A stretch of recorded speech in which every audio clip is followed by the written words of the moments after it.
And welcome into another episode of Historic Hot Laps. I got quite a bit to talk about today. We'll kick it off with some news right out of the gate. Looking at F1, there was a statement made by Toto Wolff, the principal of Mercedes. He admitted that they have tried to talk to Max Verstappen for a 2025 opportunity. Clearly, Verstappen's pretty invested in the Red Bull series and what they've got going on there. So that ended up with a friendly no thank you from Verstappen and his team, but obviously there are people trying to poach the skills of Verstappen. And then another little bit of F1 drama, looking at the Dutch Grand Prix qualifying. Williams driver Alex Albon, his car was disqualified from qualifying after they found the car's floor had been modified and did not meet the F1 tech guidelines. So he was not allowed to run a qualification on that car. So a little bit of drama there in the F1 world. Looking at IMSA, looks like Gradient Racing has announced they're going to end their Acura partnership next year. They've been running that NSX car in the GT3 class, and they're going to run over to Ford and get the Dark Horse Mustang for 2025, and I believe it was a multi-year deal, but you'll see Gradient Racing with the GT3 Ford Mustang next year in IMSA. Looking at IndyCar, the rumor is that JHR wants Grosjean to stay in the seat for 2025 and do that contract extension. Obviously, he's got a little bit of support behind him financially, sponsorship-wise and all that. But it does sound like he's got other offers in play. I don't know who that would be through, maybe like RLL or something like that. They've been pretty tight-lipped about who they've been talking to at his camp, but he's also got ties to the Lamborghini series, so that could be a sports car offer that maybe he's toying with, where he'd probably find more success. He's had a pretty good outcome overall, but you know, he might have some more success going into sports cars, something like that. But we'll see how that all shakes up with a little bit of season we got left. And looking at NASCAR news, there's quite a bit more than the other racing divisions and leagues with this one. We'll just start out with the bad news for Joe Gibbs Racing, number 11 Denny Hamlin team. Denny Hamlin and Joe Gibbs Racing, they got hit with a L2 penalty from NASCAR. Basically, what it all comes down to is they had a race win in Darlington, and that motor was not torn down by NASCAR to check it for any kind of, you know, special internals or anything that might be different from the rule book. They're all sealed motors. They're sealed pre-inspection by NASCAR before they're put into the cars. And then NASCAR doesn't look at every single motor, but if it's got a race win on it, something like that, then it automatically falls into an inspection line. These motors aren't just torn out of the car right away and torn down. They have a life cycle, usually 3 races on these motors. So Darlington was race number 2 on that motor, and they still had one more race. Tear the motor out of the car, still sealed. Basically what happens, there's these tags they put on the car, these little seals, they're metal seals that go over like inspection plates, and they all have a blue seal on them from the factory per NASCAR's representative, that they've been put together with the right stuff, blah, blah, blah. Blue sealed motor.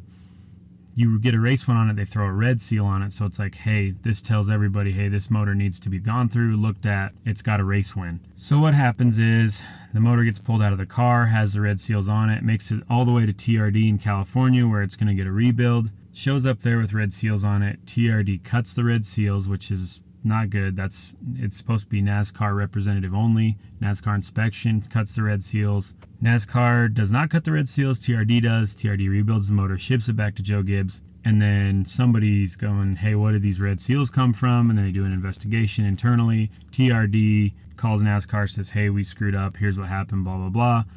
Well, at the end of the day, that penalty goes on the team because it's their motor, it's their race win. They're not going to penalize TRD and the manufacturer. They're lucky to have manufacturers as is. As we know, that's quite a fight. So they're not going to penalize them, but they do penalize the team, crew chief, which that was a rough one for Gabe Hart. We'll talk about that. But penalize the team for not keeping track of the inspections in their motors and whatnot, working with their vendor. Because there's obviously several Toyota teams. They've got a lot of motors coming in and out of that facility. So overall, they've got a lot going on. But either way, before it was shipped off to TRD to begin with, which they should know what the red seals mean if they receive a motor with it on it. But either way, it was supposed to be inspected at Joe Gibbs by NASCAR. in North Carolina before it got shipped across the country to get rebuilt. So let's break down the penalty that they gave him for that. They lost 75 points in the driver and team regular season championship. So, I mean, Hamlin went from, was he second or third in the championship for the regular season because he's had a rough couple of races, but he was leading. He was down to second or third, and now he's like 8th or 9th. So destroys his chance with one race to go in Darlington, or destroys his chance with one race left to go to make anything of it for a regular season championship. Lost 10 playoff points. They took the playoff eligibility out of his race win, much the same as they did with Austin Dillon with that whole finish thing the other week. Hamlin's still in the playoffs because he's got multiple race wins, luckily, but had he not, and that was his only thing, he'd be out of the playoffs as well with one race to go. This is where it gets crazy. Chris Gabehart, who's the crew chief for the number 11 Denny Hamlin JGR, he was fined $100,000. Now, is the team going to pay most of that? Probably, but just to have that on your record through NASCAR is a rough one. There was a statement made from David Wilson of TRD, and this is what he had to say about it. As the engine builder for our partner NASCAR Cup Series teams, TRD is solely responsible for the handling and procedures being in place. Denny's race-winning engine from Bristol was mistakenly returned to our Costa Mesa facility, disassembled and rebuilt instead of being torn down and inspected by NASCAR per the rulebook. Although we know with absolute certainty that this engine was legal and would have passed inspection, we left NASCAR in an impossible position because they were not given the opportunity to properly inspect our engine. We have reviewed our processes and have implemented several additional steps to ensure this never happens again.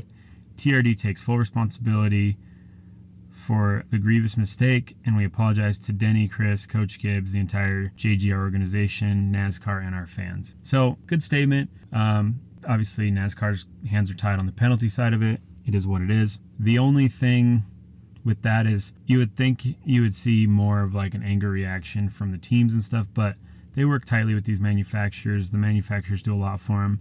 I mean, Denny's in a weird spot too because his 2311 race team is also Toyota TRD powered, so he's got a relationship as a driver and a team owner with them. So it's kind of a rough deal all around. Luckily, though, he does have multiple race wins. He's still in the playoffs, but he doesn't have the same cushion he had with those 10 points that he lost.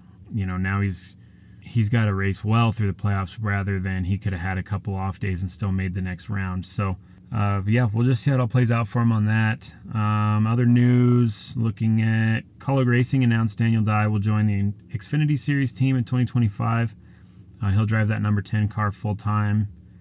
So good opportunity for Daniel Dye. Trackhouse has been on the move with a lot of stuff. We'll start, unfortunately, so Trackhouse, for those who don't know, they've got quite a collaborated effort with other teams and other drivers. A lot of drivers are a Trackhouse driver, but they're signed to other teams. We talked about Connor Zilic going to Dale Jr.'s team in Xfinity from ARCA. He's kind of in that Trackhouse playbook. There's a lot to it. So looking at it, they've got limited amounts of rides for guys. They've got a huge pool of talent, but they did announce they're going to release Zane Smith after this season and will not be extending his contract. And that one sucks. Zane Smith is a really good driver. He's turned down some other opportunities in NASCAR to race for Trackhouse, and then to be let go is kind of a rough one for him. So that's unfortunate. It really is. And hopefully somebody will see that he's got the skills and pick him up. But they did release him after this season, so it's hard to say where he'll end up. I'm sure there's other opportunities out there. But then not too long after that, Trackhouse announced that they are going to run a third charter in 2025. There'll be a 3-car team starting next year. They're going to use the number 88, which is a legendary number. Obviously, we've had that's been the number of the Dales. You had Dale Jr. run it for a while.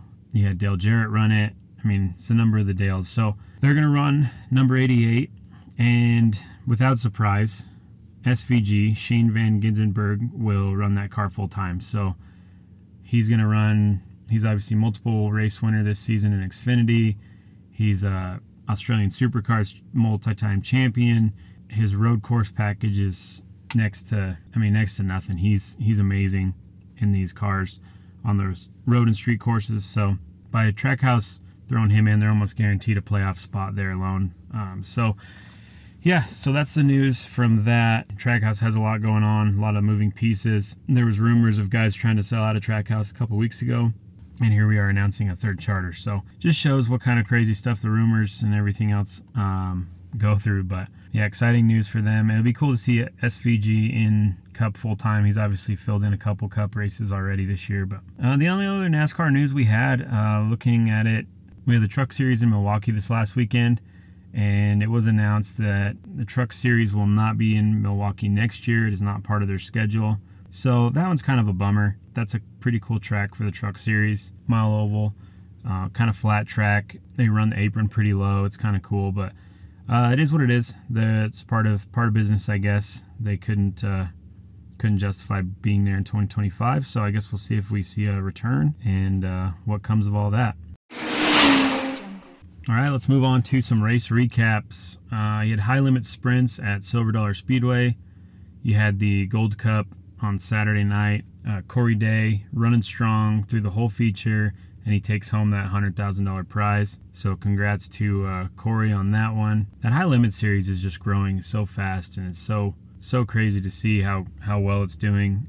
It's pretty awesome. The bummer for Kyle Larson is his had Cup Series at Daytona Saturday night, so he wasn't a part of the old Gold Cup this year. But Corey Day still killed it, did a great job, $100,000 prize. So moving on to World of Outlaws, Red River Valley, you had back-to-backs there. Carson Macedo dominated, gets his third win in the last 4 races.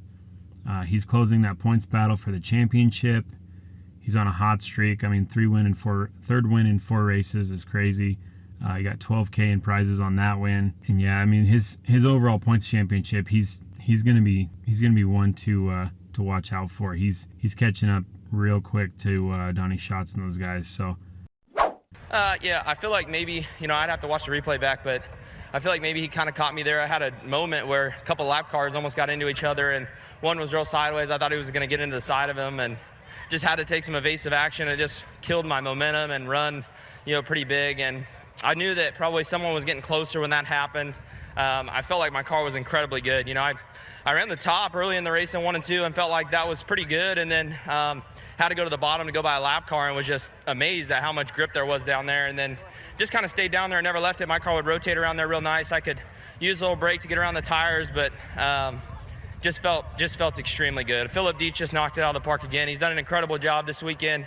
Robbie McQuinn and Adam Zimmerman, putting the whole package together and working really hard. So just feels good to get a win here. The track turned out to be really wide and racy. I was surprised. It took a while to get in earlier in the night and then was fast, through the heat race and stuff. So, yeah, just a great track. A lot of fun. You had USAC sprints. You had the Kokomo Smackdown and $25K on the line for that one. And Mr. Justin Grant won the overall feature on that. That makes it his 4th SmackDown title in Kokomo, so pretty awesome to see that one there. Yeah, might as well be here at Kokomo Speedway. I say it every time I'm up here. I just absolutely love this place. I've never spent that much time on the bottom of this place, but that's all right. It's nice to know we can do that too. I can't thank these Hot Motorsports guys enough. J-Dub, Nick, Jeff Walker's been crew chiefing for me this year and last year, and man, we've just had a ton of success together, and been really fortunate to have him on board. And Kevin Birchmeyer is stuck with me for years and years, and through a lot of bad droughts, and we've been racing together 8 years now, and it's been a pleasure for me, and just awfully grateful to him. You had Cars Tour Racing, again, the best late model racing out there right now. Cars Tour at Wake County Speedway. This one was an exciting race. Ended up seeing Landon Lewis earn his first Cars Tour victory on that one. Basically a rookie doing well. He drives for Kevin Harvick in the Cars Tour, so congrats to him. They had a rough few weeks coming into it. He's got a couple of top 10s over the season, but pulled off a win, so good to see, and congrats to him and his team on that one. And moving into some of the more nationally recognized stuff, let's just start with the NASCAR weekend. So we're going to do a little out of order. Sunday, we had trucks at Milwaukee. That one was pretty awesome. You had some pretty good overall racing. Going into it, it looked like Lane Riggs was running really strong right out of the gate, and he ultimately got the win on that one. First win of his Truck Series career. It's pretty awesome after the fact. He ended up celebrating so aggressively when he got out of the truck that he popped his shoulder out of place, and the team had to put it back in right there during the celebration, and then the celebration continued after he was good to go. So kind of one of those oddities of the sport, I guess, but it was fun to see that. So congrats to Lane on his first win in the Truck Series. And moving over to Xfinity, this is where we're going to kind of go out of timeline.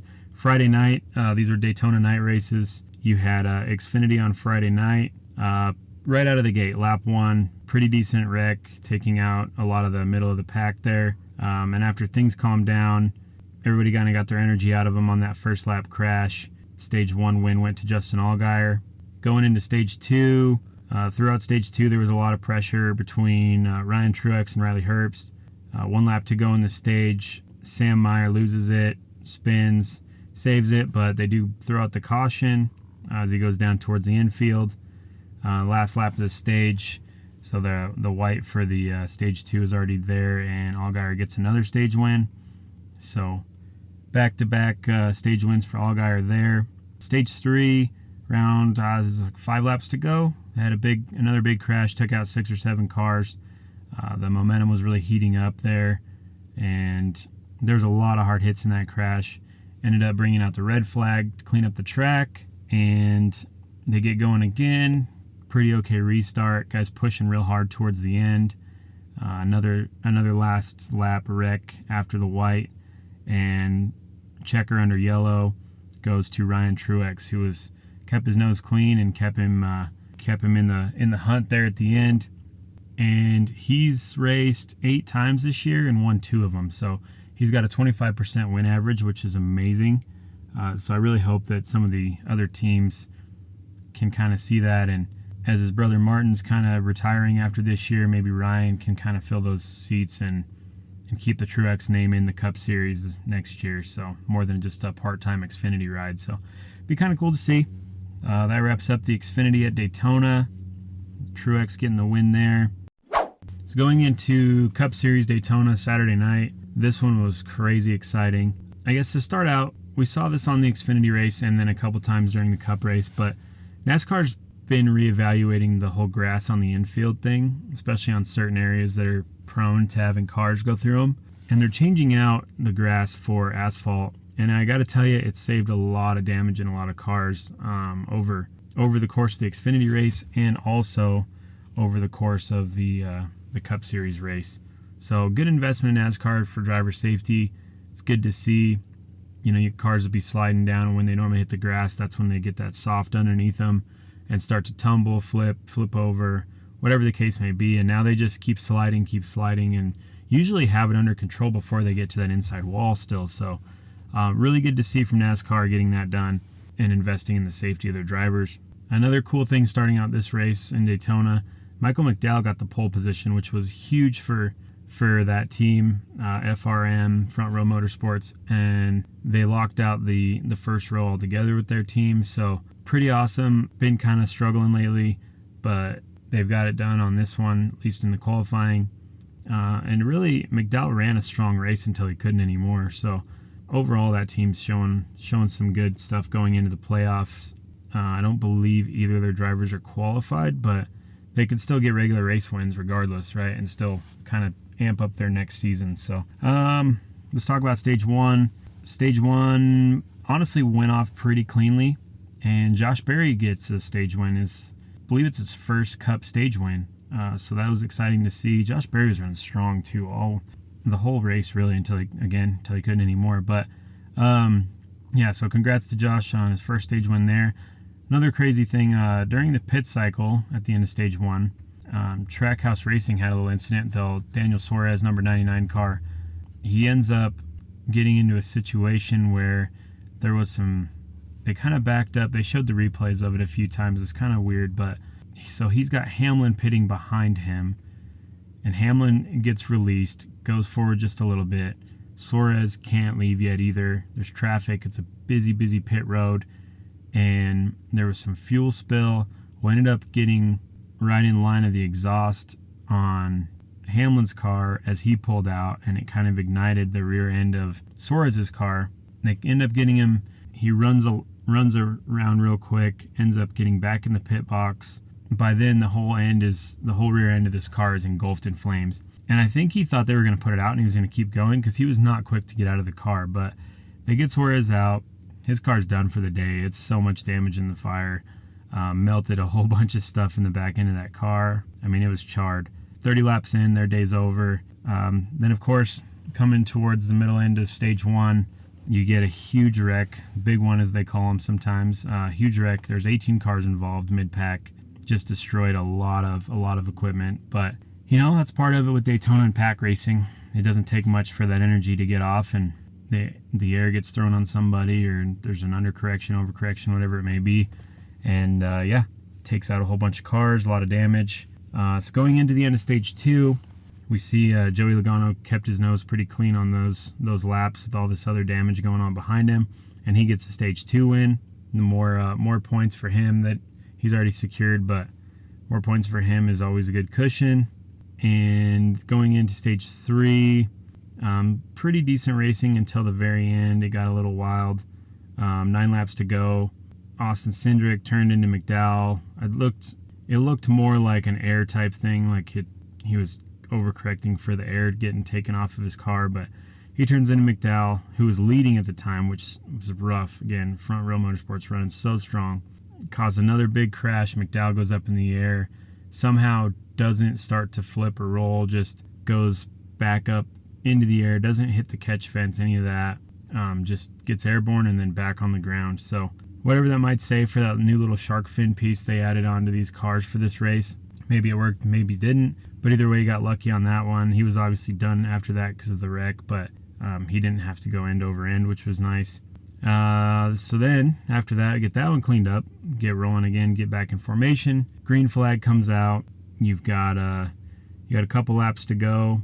Another big one happens. This one was scary for Josh Berry again, running so strong.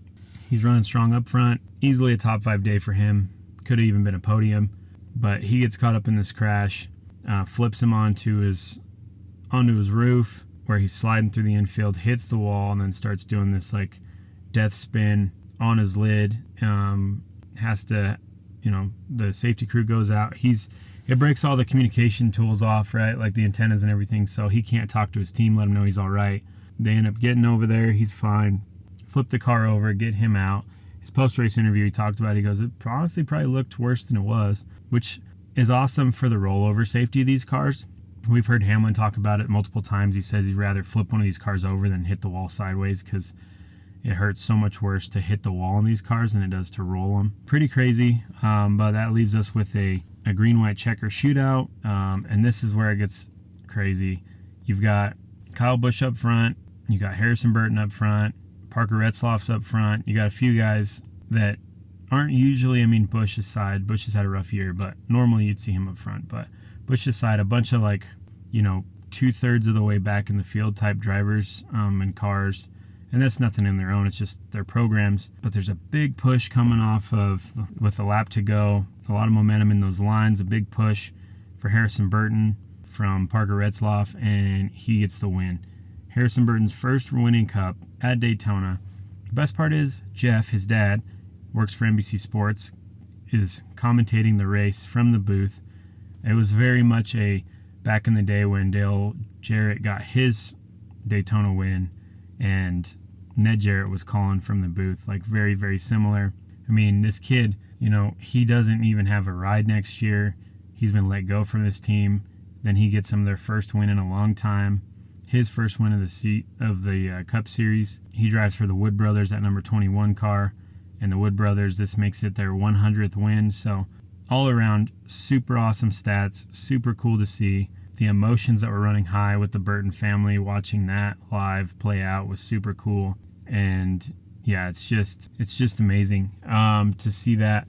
And another thing, as a little side note, there was a whole lot about Lee Diffie going to the NASCAR side, and people don't really know Lee Diffie if they haven't watched any of his other stuff. Obviously, he calls motocross, he calls Indycar, called the Olympics. He did an incredible job, and just want to give a shout out to Lee Diffie on that. He did so amazing calling the race. You know, it's not his background isn't NASCAR stuff. He's been on the Indycar side for a long time, motocross before that, and he's still doing all those things for NBC Sports. But just amazing play-by-play call and the emotional moments that he let Jeff have, and calling it play-by-play.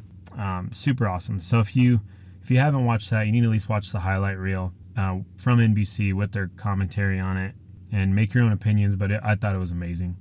So Wood Brothers get their 100th win. Harrison Burton gets his first career win. No idea where or who he's going to drive for next year, but something will happen now, I'm sure. So the only other thing to talk about there is you've got Ford dominating the super speedway package. They were untouchable. Super speedways, just, I don't know, they're fast. They're so fast. So that was pretty awesome to see. And then one race left going into Darlington, and then the playoff bracket will be set. So a lot of guys in the bubble stressing out, I'm sure, but it is what it is. It's part of it. And yeah, we'll see how it all plays out. Thank you! Thank you! Holy boys! Harrison is dead. What's up? Yo! That was awesome. Holy, let's go. Congratulations, bud. Thank you. Thanks for everything. Right, we had IndyCar at Portland, NXT race, winner on that one, Jacob Abel. Pretty decent race. I mean, NXT races are always hit or miss, really. Portland's kind of an interesting track for IndyCar in general, and NXT and everything else below that. So overall, pretty cool to see Jacob Abel trying to keep his numbers up there. I don't think he's in contention for a championship, but at least he's putting in the efforts. Overall, as far as the IndyCar side goes, it was an okay race. Typical bang up on the start. It wasn't as catastrophic as usual with the turn 1 drama and all that, but still an okay race overall. Lap 1 incident with Dixon puts him in the wall, and he's done for the day. Pretty good shunt for him. The sad thing with that is he's working on championship number 7, right? And that loss probably puts him out mathematically for the rest of this to work out in his favor. His teammate Pelot is still leading the championship, so there's that. Tire strategy on this one was kind of interesting. It didn't seem like either tire compound had a huge advantage. I mean, usually the red tires will get you a lot faster lap speeds and get you a little bit of degradation on those tires early on. You just didn't see a whole lot of that. It was kind of interesting, but you didn't see the tire compounds play a part as much as you normally do with that. So kind of led for some interesting strategies, because guys are starting on soft, starting on harder tires, and there wasn't a huge difference. I mean, a tenth of a second a lap on some cases. I don't know, just kind of something IndyCar might want to work on if they want to change their performance at that track, but it's tough. I mean, every racing surface is different, every track is different. You know, there's a lot to go into that, so we can't really be too judgmental on it. But yeah, they definitely need to do something with the tire package for that course, at least a little bit. Yeah, I mean, you had a few bang ups. You had Grosjean pull an incident, which was kind of crazy, where he lost it somewhat off the racing line, but still on the track, got it refired with that hybrid system, and then goes to flip around, does it in the racing line, and then backs up and gets in all these cars' way, ends up hitting Rasmussen, nearly hitting another car. Just kind of a rookie move, honestly. But yeah, towards the end of the race, cars are starting to separate. You kind of had some larger gaps going, and once that happens at Portland, like, it's kind of a snooze fest. After that, it becomes a parade lap type deal. Will Power's out front after the last pit cycle, and he took the win by over 10 seconds. So competitively, it's not that thrilling. Portland's never been one of my favorites to watch. Like, there's action here and there, but yeah, it's a good filler race, but it definitely didn't bring a whole lot of excitement. That puts Power 54 points behind Pelot for the championship. 3 oval races left, which we know Power's good at. This was his 44th win, which puts him 4th on all-time wins in IndyCar, so that's pretty exciting. And then he could go for a 3rd championship this year. I mean, we've got 3 ovals left. Anything can happen for him on that. Post the Portland Grand Prix, leader circle, this is where it gets exciting. So obviously JHR brought in Daly to try to get that number 78 car into the leader circle, and he's right there. He had a rough day, but he made up what he could from it. He can't even walk down the sidewalk without getting ran into, probably. So he's got something what's a magnet for other cars to run into him or mess his day up. They already had some mechanical problems, didn't get any practice time, started in the back of the pack because of Their qualifying was generally their practice. Just a rough day overall, but he did make up enough ground that currently he is tied for the last spot in the leader circle with the number 20 Ed Carpenter machine, which Rasmussen's driving most of the time and Ed driving on the ovals, but that is the car that Daly was fired from. So it's kind of awesome, and I'm sure he wants nothing more than to push that one out. So hopefully we see some more drama there with that, keep it exciting, but they are currently tied in points for that last position. So 3 races left. Ovals, I haven't seen for sure if Ed's going to drive the ovals. Honestly, if Ed's going to drive the ovals, then Connor's probably got it in the bag, because we've seen how he's done lately on ovals. Not to taking jabs at him, but it's been rough. It's been very rough for that team. So that's where we're at on that. All right, we're gonna do a little mailbag question on this one. Trying to put together a Q&A episode, but we're slow growing. We're doing what we can do. We're getting a little bit of comments here and there. But let's throw a mailbag question in there that we got on our last week's episode, the McCluskey episode. The question basically was, with McCluskey running strong but being taken out of races due to mechanical issues, which were very common in that era, the 60s and 70s, how would he or a driver of similar caliber do in today's race market? So let's call it, today's spec series, if you will. Well, this one's got a couple elements to it. My personal opinion is McCluskey and the drivers of that era, they had a lot more grit, determination, right? Things weren't quite as easy. They got their hands dirty a lot, and I feel like those drivers would be somewhat bored with what they do today. Now, it is a tough comparison because it's not an apples to apples deal. Back then, drivers were more mechanically qualified, guys that understood fully like what adjustments needed to be made in the cars, what it took to get to those limits of the cars. And you still have some of that. Like, these are smart drivers today. I'm not saying they're not, but they're not as hands-on with the car either, right? Like, they just explain, hey, it's pushing here, it's pulling here.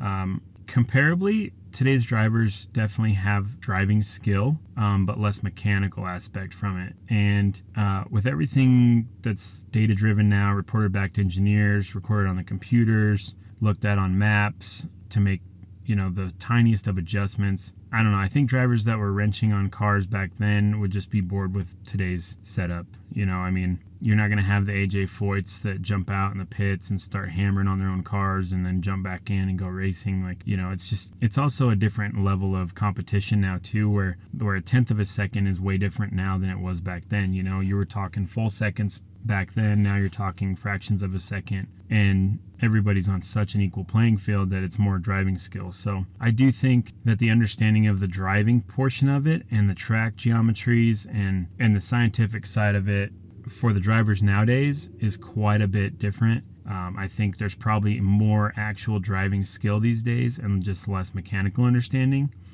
I mean, these guys, they're in the gym working on certain reflexes, strengthening certain parts, hand-eye coordination, reaction testing, hours and hours on computer simulators. I mean, today's drivers have sharpened skills, right? Like they're going faster than we've ever gone. But it also means that those standout drivers like the Foyts, McCluskeys, the Unsers, those big names, you could call that with half the field now. Like the skills are so tight between all these drivers. It's hard to stand out. It's hard to be a Scott Dixon at his age and his overall career today compared to 30 years ago. It was easier to stand out because if you had that skill, like that skill was found few and far between compared to today, where it's like, man, I don't know who these guys are going to sign because they have 5 good drivers they could pick from, stuff like that. So 50 years ago, you had to have the time on track to understand the dynamics of the car and what played into the best setups and things like that. Long-winded version of a response, but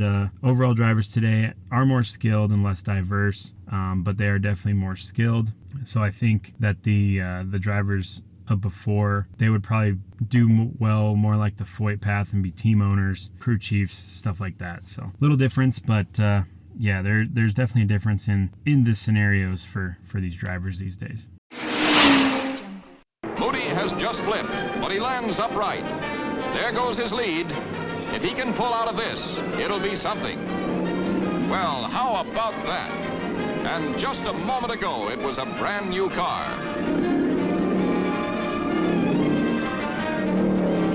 Last lap, Tim Flock is still in the lead. Billy Myers is second. And well, Ralph Moody, in spite of his spill, has fought back up to third place. And there's the finish. Tim Flock. And here comes Moody.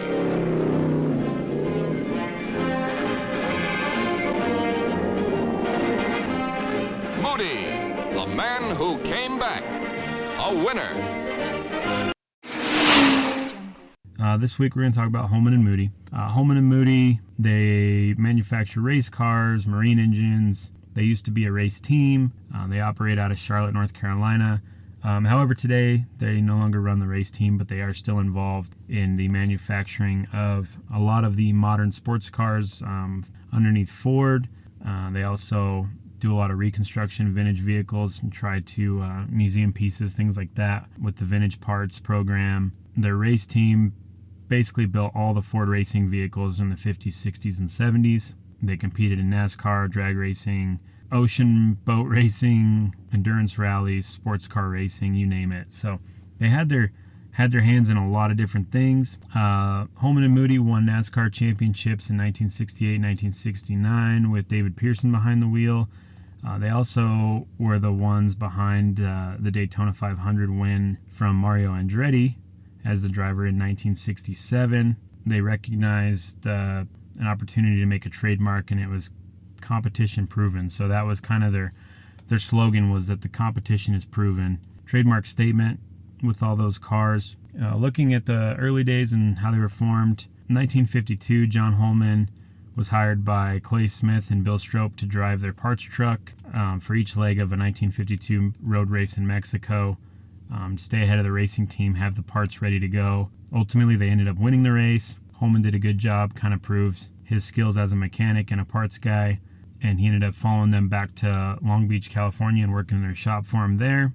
Holman worked for that team until 1956, when Ford came to him, saw his skills, hired him to run their factory team shop in Charlotte, North Carolina. So pretty crazy in 1956 to be recruited that way, you know, have such a name when you're out in California, have such a name in the racing world that you're getting recruited by the Ford Motor Company.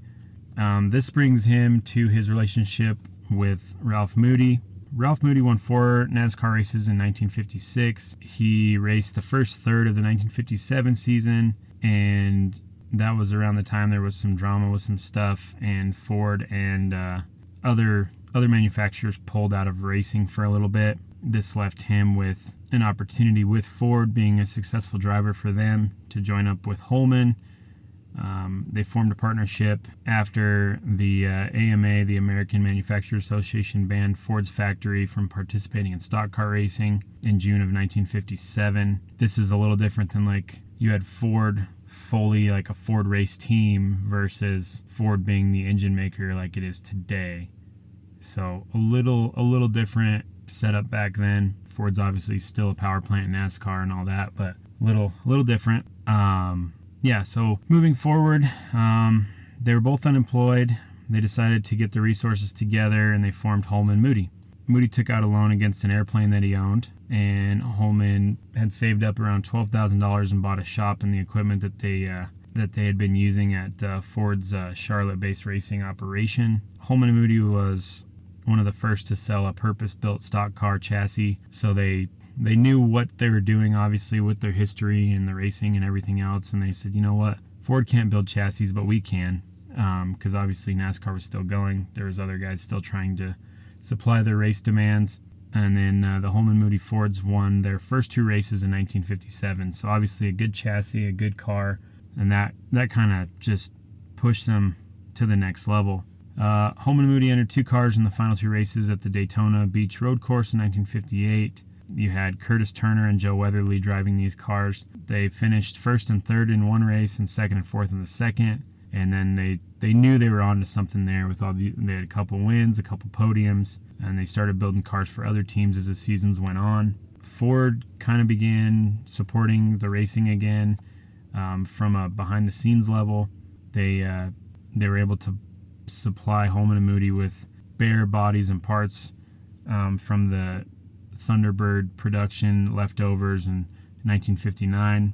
They ended up manufacturing a lot of their own parts because Ford couldn't supply them with a full car, so they had to get creative. They ended up winning who'd they have? It was Curtis Turner was racing for him then, and he ended up winning at Champion Speedway, Lakewood Speedway, and Southern State Fairgrounds that year with those cars. So just more and more success. Going into later in that season, they had Johnny Beauchamp. He finished against Lee Petty, first race of Daytona International Speedway in 1959. And this was a reviewed race that they had to look at over and over and over. And back then they didn't have the timing and scoring they have now, right? But ultimately, it was neck and neck, but Lee Petty did get the win for that race, putting the Holman and Moody group in second, which still for the inaugural Daytona race was pretty wild. Holman and Moody entered what they called the world's fastest Falcon in the 12 Hours of Sebring in 1962, and they also entered a AC Cobra driven by Augie Pabst in that race. So now they're starting to move into some of the more endurance racing type stuff, sports cars. Holman and Moody ended up buying out Bill Strope in 1965, which they took over his Long Beach facility. They built about 50 race cars a year there until Moody sold his portion of the company. And after the 1972 season, they won 96 NASCAR Grand National races running out of that shop, which is pretty wild. You were working parts for this guy, and then 10 years later you go back and buy him out, buy his shop, build race winning cars out of it. Just wild innovations back then. Holman and Moody also built a lot of the Ford GT40s for the 24 Hours of Le Mans in 66 and 67. Obviously very epic cars there. They've the Ford versus Ferrari movie and all that. Like, those are Holman and Moody chassis. Team's best finish was third place as part of the famous 1-2-3 photo finish in 1966. Holman ended up passing away in 1975 while testing car, suffered a heart attack, and then the team was kind of put into a trust. And then Lee Holman ended up taking over operations in 1978.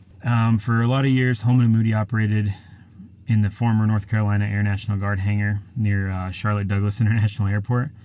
It was built in World War II when that was, what was it called? Charlotte's Morris Field Army Airfield, yeah. Morris Field Army Airfield.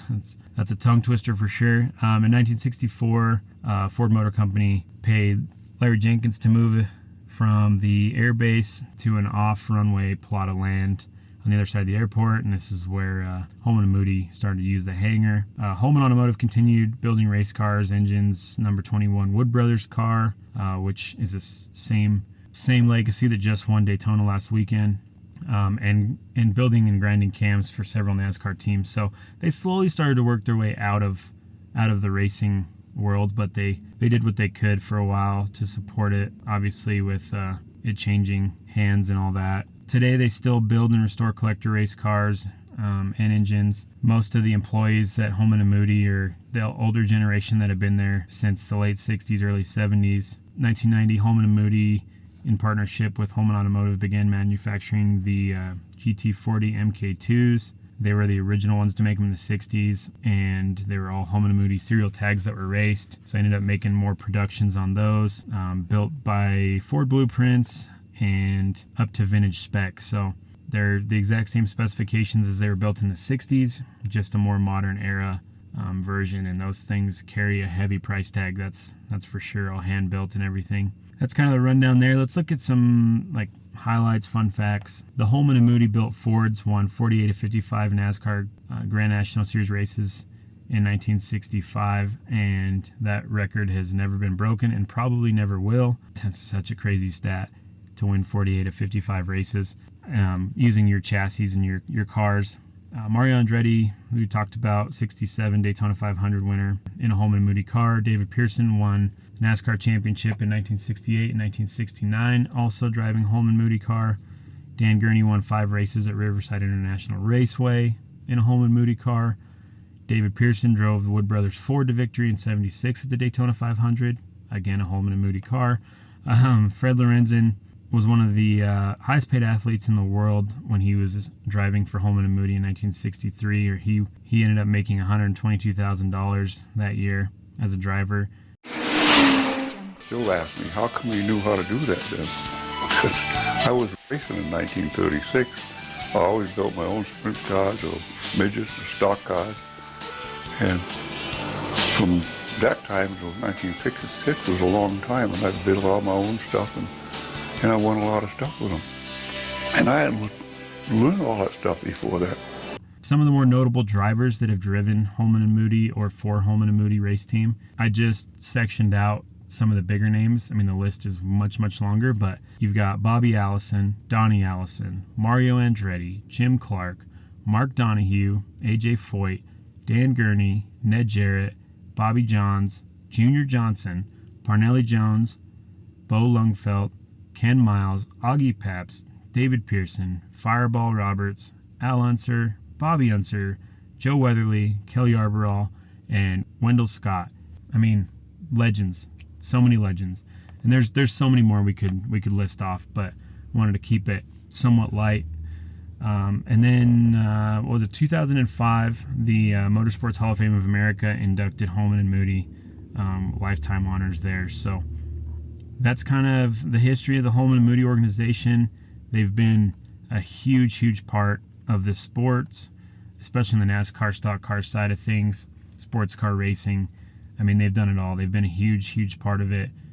So thank you to Holman and Moody for your collaborated efforts and all that you've done for the sport.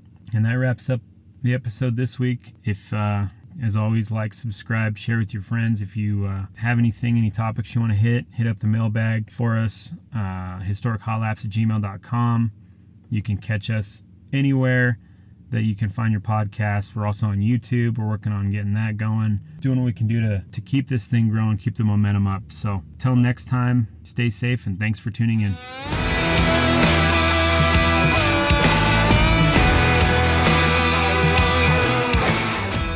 Thank you for sharing your time with us.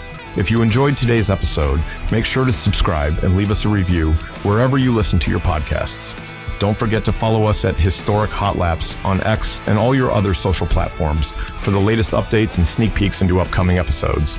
You can reach out to us directly at historichotlaps@gmail.com. Send us your feedback, questions, comments, opinions, and additional subject matter you'd like us to cover. Thanks for tuning in.